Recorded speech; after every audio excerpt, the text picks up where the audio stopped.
an ke lang me pi sining hem reng me o cô an ke doi et pi sining hem reng me ho cô an ke lang me pi sining hem reng me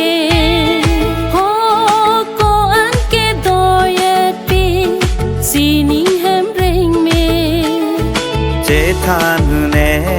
la khau ne jisu e kang hon ne pa che thanun e la khaun e jisu e kang hon e pha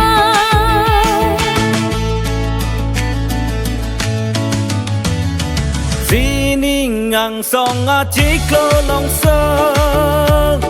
a jo turi ri turbong ang song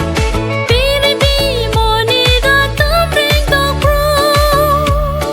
ranang kang hon da e kang chen so son si te kla do an ang song la tum ke ro ju je ang song son se te kla do anang song la tong ke ro ju je yang song che tha dun ne la khaun ne jisu e kang hon ne pa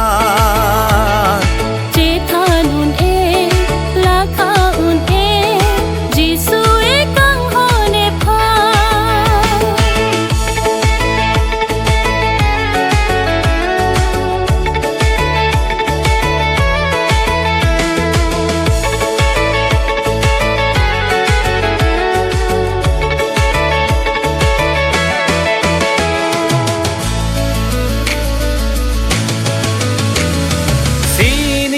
ang song a te kla tu la tum rover ji hallelujah non ching moria se ke jume hallelujah ke rota ju je son si ji su pan kroya tum ke long ji hir ju me pen nong e son se jisu khan kroya tum ke long ji hir ju me pe nong e che tha nu ne la khaun ne jisu e kang hon ne pa che thanun e la khaun e jisu e kang hon e pha